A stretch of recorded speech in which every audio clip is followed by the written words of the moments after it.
Assalamualaikum warahmatullahi wabarakatuh.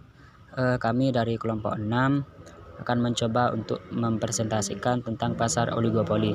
Tetapi sebelum masuk ke materi, izinkan saya untuk memperkenalkan teman-teman dari kelompok 6. Yang pertama yaitu Febri Diah Larasati, NIM 19, Safitri Puspita Lestari, NIM 22, Ananda Zufarjitki, NIM 49, saya sendiri Fajar Hidayat, NIM 52, dan Lulu Thayyibah 67.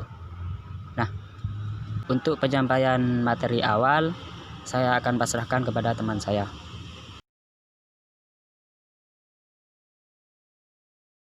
Pengertian pasar oligopoli. Pasar oligopoli dapat diartikan sebagai pasar yang terdiri dari beberapa produsen. Produsen ini menghasilkan seluruh atau sebagian besar total output yang berada di pasar. Pasar oligopoli menyerupai pasar monopoli murni dengan ciri sejumlah kecil perusahaan besar yang menghasilkan komoditas homogen. Ada kalanya pasar oligopoli terdiri dari dua produsen saja yang dikenal dengan pasar duopoli. Dalam pasar oligopoli, tidak terdapat keseragaman sifat perusahaan dalam berbagai industri, sehingga perusahaan dalam pasar oligopoli akan sangat berbeda jika dalam pasar hanya terdapat 3 perusahaan. Setiap perusahaan memiliki kebijakan yang berbeda. Perbedaan itu dapat dilihat apabila perusahaan-perusahaan dalam pasar tersebut bersepakat untuk membuat perjanjian membagi-bagi pasar dengan apabila perusahaan-perusahaan tidak membuat kesepakatan. Dengan demikian, perlu dibedakan adanya dua variasi pasar yang mungkin terjadi dalam pasar oligopoli. Yang pertama yaitu apabila perusahaan-perusahaan dalam pasar oligopoli bersepakat untuk melakukan tindakan bersama dalam menentukan harga dan tingkat produksi. Dan yang kedua yaitu apabila perusahaan-perusahaan tidak melakukan persepakatan. Ciri-ciri pasar oligopoli. Pasar oligopoli adalah pasar yang terdiri dari sekelompok kecil perusahaan. Pasar oligopoli tentunya mempunyai ciri khas, yaitu 1. Menghasilkan komoditas standar atau komoditas berbeda corak. Perusahaan dalam pasar oligopoli menghasilkan komoditas standar. Banyak pula pasar oligopoli yang terdiri dari perusahaan-perusahaan yang menghasilkan komoditas berbeda. Komoditas yang dihasilkan pada umumnya adalah komoditas akhir. Contoh dari pasar oligopoli yang menghasilkan komoditas akhir adalah industri mobil, industri rokok, dan sebagainya. Ciri yang kedua yaitu kekuasaan menentukan harga, ada kalanya lemah dan ada kalanya sangat tangguh. Tanpa adanya kerjasama di antara perusahaan-perusahaan yang beroperasi di pasar, kekuasaan menentukan harga menjadi lebih terbatas. Saat suatu perusahaan menentukan harga dalam waktu yang singkat, perusahaan tersebut akan menarik banyak pembeli dari perusahaan-perusahaan lainnya. Tetapi, bila perusahaan dalam pasar oligopoli bekerja sama dengan menentukan harga, maka harga dapat distabilkan pada tingkat yang mereka kehendaki. Pada kondisi ini, kekuasaan mereka untuk menentukan harga adalah sangat kuat. Ciri yang terakhir yaitu perusahaan oligopoli perlu melakukan promosi iklan yang insentif, terutama bila perusahaan oligopoli tersebut menghasilkan komoditas yang berbeda karakteristik. Promosi melalui iklan tersebut ditujukan untuk menarik pembeli baru dan mempertahankan pembeli lama. Iklan ditujukan untuk menjalin hubungan baik dengan masyarakat. Penentuan harga dan promosi tanpa persepakatan. Setiap perusahaan dalam pasar oligopoli terkait pada perusahaan lain dan saling mempengaruhi walaupun tidak terdapat persepakatan. Karena jumlah perusahaan yang beroperasi di pasar sangat sedikit. Tindakan yang dilakukan oleh suatu perusahaan akan menimbulkan implikasi yang nyata kepada perusahaan lain dan dapat merugikan perusahaan lain sehingga melakukan tindakan balasan.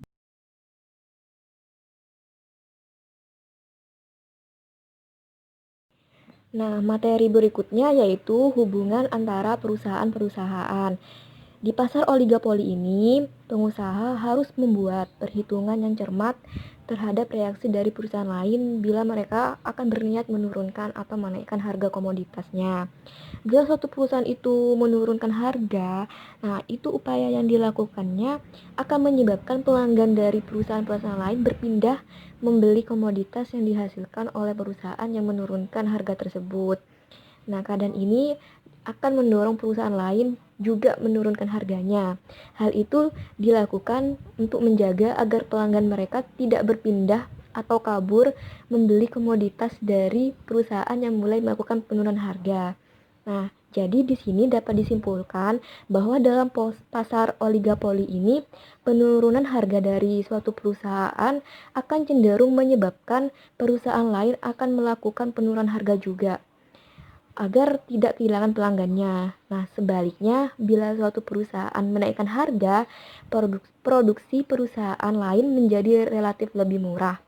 Nah, ini akibatnya perusahaan yang menaikkan harga akan berkurang pelanggannya, sedangkan yang perusahaan lain yang tidak menaikkan harga itu akan bertambah banyak pelanggannya.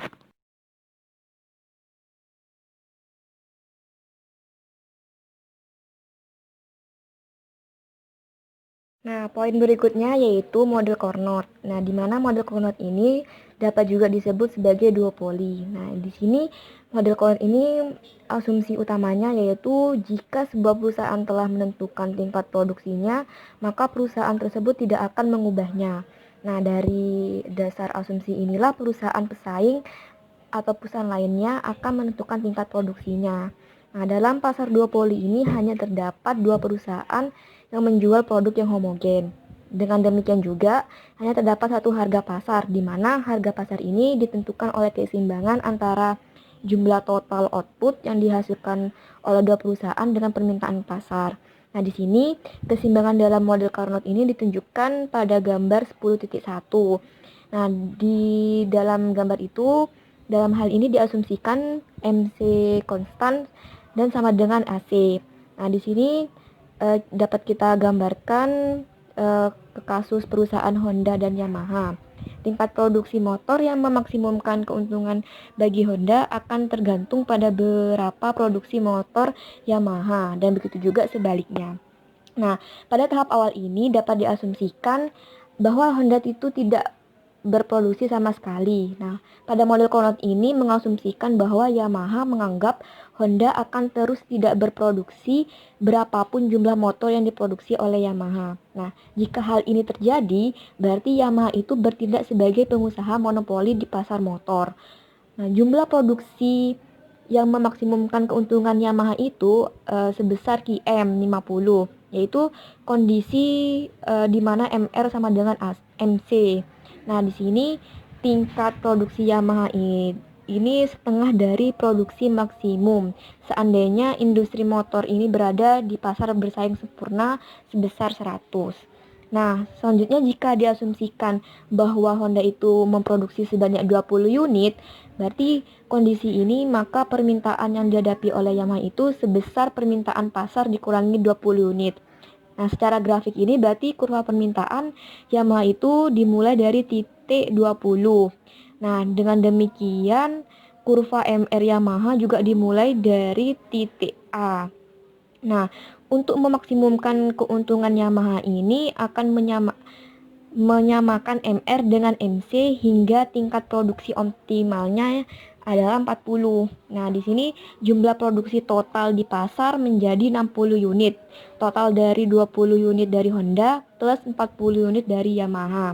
Nah, di sini jika seandainya sekarang Honda itu berproduksi 40 unit, maka kurva permintaan dan kurva MR Yamaha itu juga akan dimulai dari titik 40. Nah, kondisi optimalnya itu tercapai pada saat MR sama dengan MC, yaitu di tingkat output 30 unit. Nah, di sini jumlah total produksi motor di pasar menjadi 70 unit.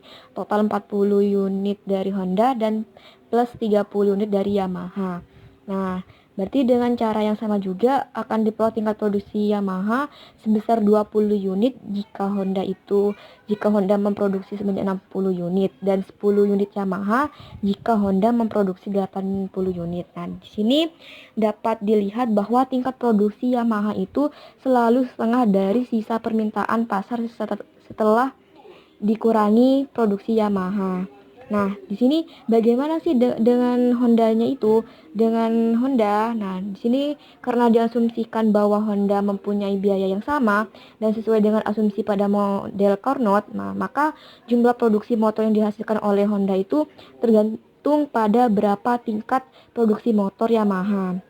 Nah, Honda ini akan menghasilkan setengah dari sisa permintaan pasar setelah dikurangi produksi Yamaha.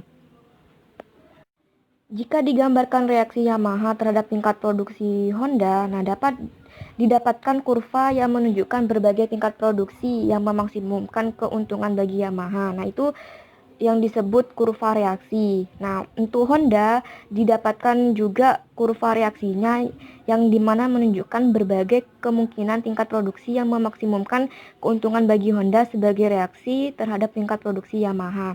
Nah, di sini keseimbangan akan muncul jika di antara produksi Honda dan Yamaha tidak lagi terdapat insentif untuk mengubah tingkat produksinya, yaitu saat kurva reaksi Honda berpotongan dengan kurva reaksi Yamaha.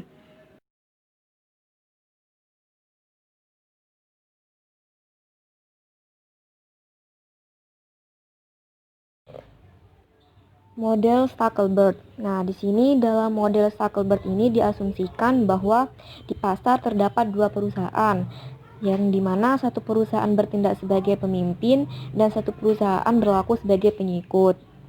Di sini perusahaan yang bertindak sebagai pemimpin mempunyai kewenangan untuk menentukan jumlah output yang akan dihasilkan untuk memperoleh keuntungan maksimum.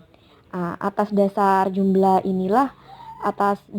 output yang telah ditentukan oleh perusahaan ini, perusahaan pengikut akan bereaksi sesuai dengan ketentuan pada model Carnot, yaitu di mana menganggap bahwa perusahaan pemimpin tidak akan mengubah tingkat outputnya. Nah, secara grafik model Stackelberg itu ditunjukkan pada gambar 10.3. Nah, di situ dalam hal itu diasumsikan bahwa MC konstan sama dengan AC dan Honda bertindak sebagai pemimpin pasar. Nah, sekarang jika dimisalkan bahwa Honda tidak berproduksi, maka sesuai dengan fungsi reaksinya, Yamaha akan menghasilkan motor sebanyak 48 unit. Nah, pada kondisi ini harga pasar motor adalah di titik A. Pada sumbu harga titik A ini setingkat dengan titik S. Selanjutnya, jika diasumsikan bahwa Honda itu menghasilkan sebanyak 96 unit, maka sesuai dengan fungsi reaksinya Yamaha itu tidak kebagian pasar lagi karena keseluruhan total permintaan pasar sudah dipasok oleh Honda.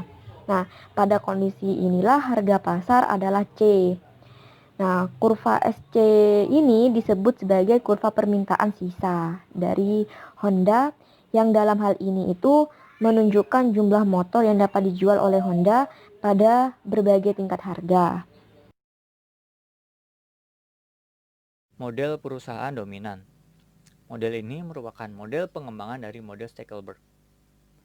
Di model ini terdapat perusahaan dominan selaku pemimpin pasar sekaligus price setter atau penentu harga, dan juga perusahaan lain sebagai pengikut sekaligus sebagai price taker atau penerima harga. Untuk kurvanya diasumsikan marginal cost sama dengan average cost. Dan untuk melihat tingkat output dapat dilihat permintaan sisa yang dihadapi. Permintaan sisa adalah permintaan pasar DD dikurangi produksi perusahaan pengikut SF. Kurvanya ditunjuk oleh P1AD. Dimulai dari P1 karena pada tingkat harga tersebut perusahaan pengikut memenuhi semua jumlah permintaan pasar, yang berarti semua jumlah permintaan pasar dipenuhi tanpa ada campur tangan perusahaan dominan. Dan jika harga lebih rendah dari P2, maka permintaan sisa di perusahaan dominan sama dengan permintaan pasar, karena perusahaan pengikut tidak ingin lagi memproduksi.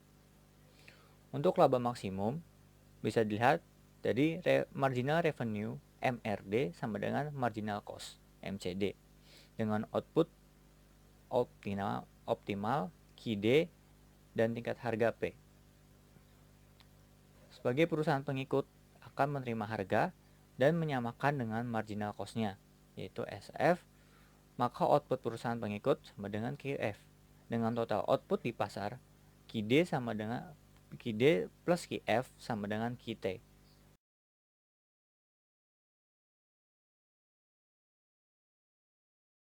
Kurva permintaan bengkok merupakan kurva atas reaksi dari perusahaan lain terhadap satu perusahaan oligopoli yang merubah harga komoditasnya.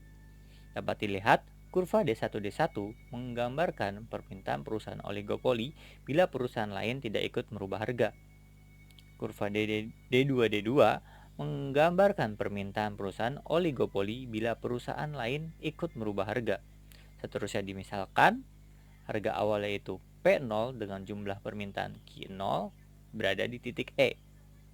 Jika perusahaan oligopoli menurunkan harga ke P1, maka permintaan akan bertambah ke titik C1 karena perusahaan lain tidak ikut merubah harga dan perusahaan yang menurunkan harga bertambah pelanggannya. Dikarenakan faktor para pelanggan atau pembeli berpindah ke komoditas lain yang lebih murah.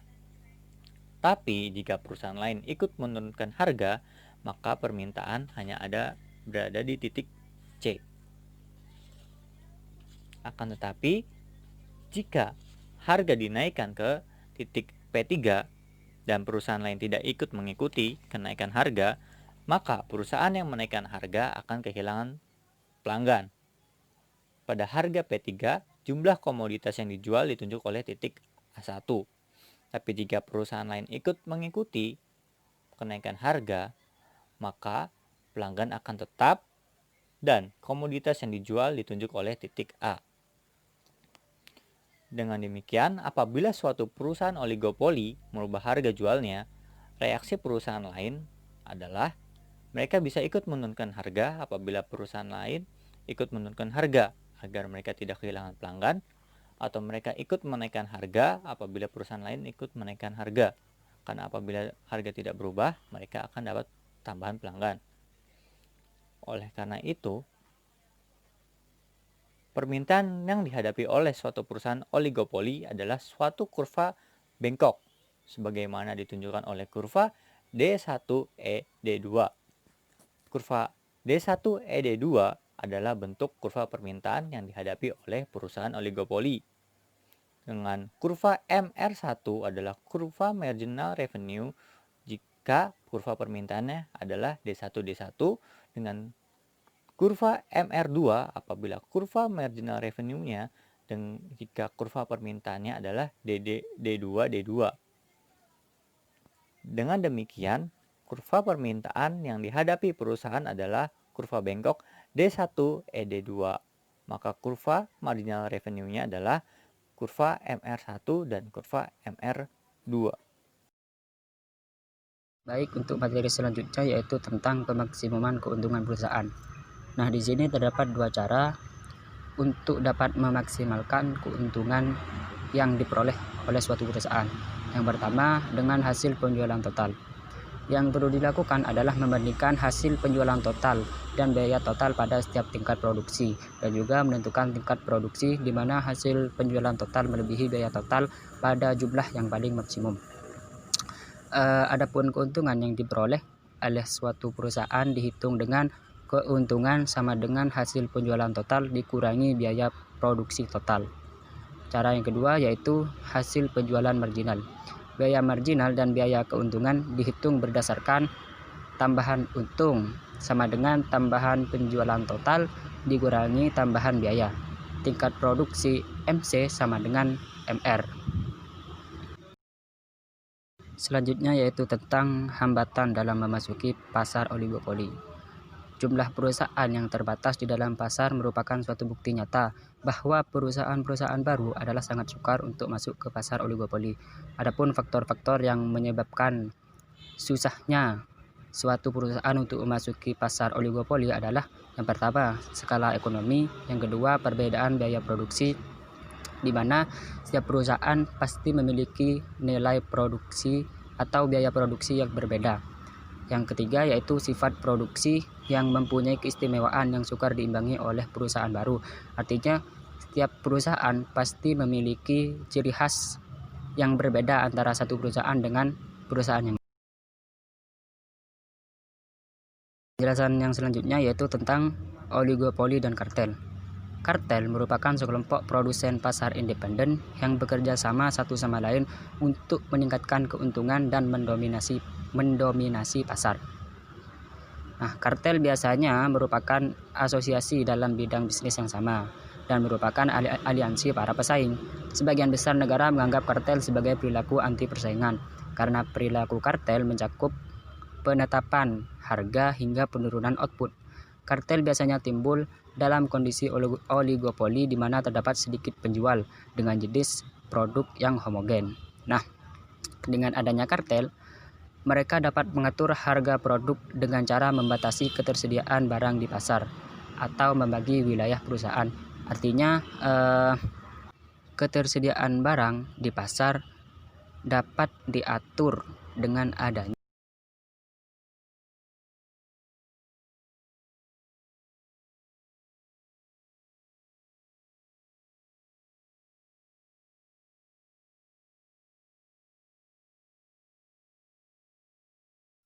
oligopoli dan teori permainan. Teori permainan merupakan suatu teknik matematika yang dikembangkan untuk mempelajari pilihan pada kondisi terjadinya interaksi strategi. Pada oligopoli terdapat penentu keseimbangan. Misalnya saja di pasar terdapat perusahaan A dan B. Tiap perusahaan dapat memilih strategi menghasilkan output dalam jumlah banyak atau dalam jumlah sedikit. Keuntungan yang diperoleh nantinya setiap perusahaan tidak hanya ditentukan oleh jumlah output yang dihasilkan, tetapi juga dipengaruhi output yang dihasilkan oleh perusahaan lain. Yang kedua, game dilema narapidana. Dilema narapidana adalah model game teori yang paling terkenal. Model ini diterapkan secara luas pada banyak situasi di pasar persaingan oligopoli. Yang ketiga, repeat games.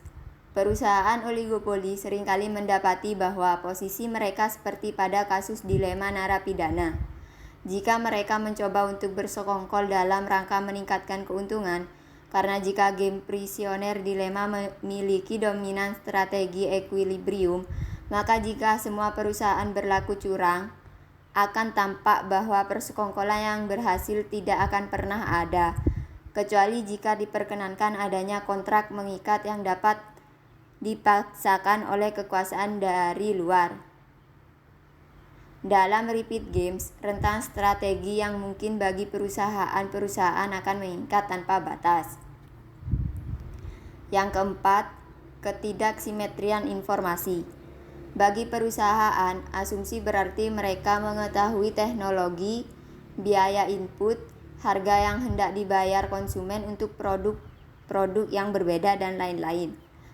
Bagi konsumen, asumsi ini berarti mereka mengetahui karakteristik produk yang ingin dibelinya dan harganya. Dengan asumsi demikian, berarti perusahaan maupun konsumen memiliki informasi yang sempurna tentang pasar. Adapun informasi yang tidak sempurna yakni dilemma model. Yang kedua, adverse selection. Yang ketiga, moral hazard. Selanjutnya, keterbatasan informasi harga. Konsumen seringkali dihadapkan pada kurangnya informasi yang terkait dengan harga maupun kualitas produk. Jika konsumen memiliki informasi sempurna tentang harga, semua perusahaan akan menerapkan harga sama, sehingga setiap perusahaan memiliki kurva permintaan horizontal. Dan juga sebaliknya, jika konsumen tidak tahu harga di perusahaan toko lain, pedagang dari satu toko dapat menaikkan harga tanpa takut kehilangan semua pelanggannya.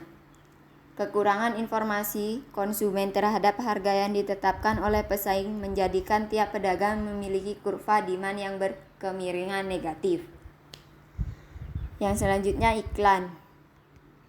Iklan berfungsi sebagai alat pembujuk untuk meyakinkan konsumen bahwa produk mereka benar-benar berbeda atau bahkan lebih baik dibandingkan produk pesaing.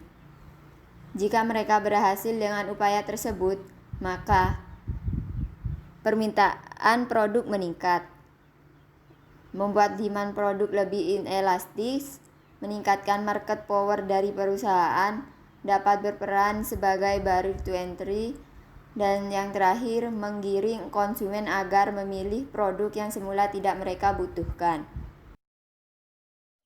Penilaian terhadap pasar oligopoli. 1.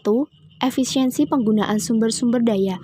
Efisiensi penggunaan faktor-faktor produksi akan tercapai saat marginal cost sama dengan marginal revenue. Keadaan ini hanya mungkin tercapai apabila tingkat harga adalah sama dengan biaya rata-rata yang paling rendah. Dari sudut efisiensi ini, perusahaan oligopoli tidak menggunakan sumber-sumber daya secara efisien. Dari sudut skala ekonomis, terdapat kemungkinan bahwa perusahaan oligopoli akan memproduksi komoditas dengan biaya yang lebih rendah dari perusahaan dalam persaingan sempurna. Yang kedua yaitu pengembangan teknologi dan inovasi. Perusahaan oligopoli terdapat dana yang cukup untuk membiayai penyelidikan yang diperlukan untuk mengembangkan teknologi dan melakukan inovasi. Pasar oligopoli tidak dapat mengandalkan upaya menarik konsumen melalui persaingan harga yang akan menimbulkan perang harga. Oleh karena itu, harus dilakukan dengan cara terus-menerus mengembangkan keunggulan komoditas yang diproduksinya agar tetap memiliki keistimewaan tertentu. Perusahaan harus terus berusaha mengembangkan teknologi dan membuat inovasi yang diperlukan. Yang terakhir yaitu tingkat perolehan keuntungan. Persaingan yang terjadi tidak seperti yang terjadi di pasar persaingan sempurna ataupun di pasar persaingan monopolistik. Persaingan yang dapat dibatasi ini memungkinkan perusahaan memperoleh keuntungan yang melebihi normal. Dari sisi konsumen menimbulkan dua akibat yang kurang menguntungkan. Yang pertama yaitu harga komoditas menjadi lebih tinggi, dan yang kedua yaitu jumlah komoditas yang dapat dinikmati lebih sedikit. Fenomena ini mendorong pemerintah melakukan pengawasan terhadap kegiatan perusahaan oligopoli, agar masyarakat tidak terlalu dirugikan. Demikian pemaparan materi tentang pasar oligopoli yang dapat kami sampaikan. Apabila terdapat kesalahan, baik dari tutur kata, penyampaian materi yang kurang maksimal, maupun PPT yang disajikan, kami mohon maaf yang tiada batasnya. Akhirul kalam, wassalamualaikum warahmatullahi wabarakatuh.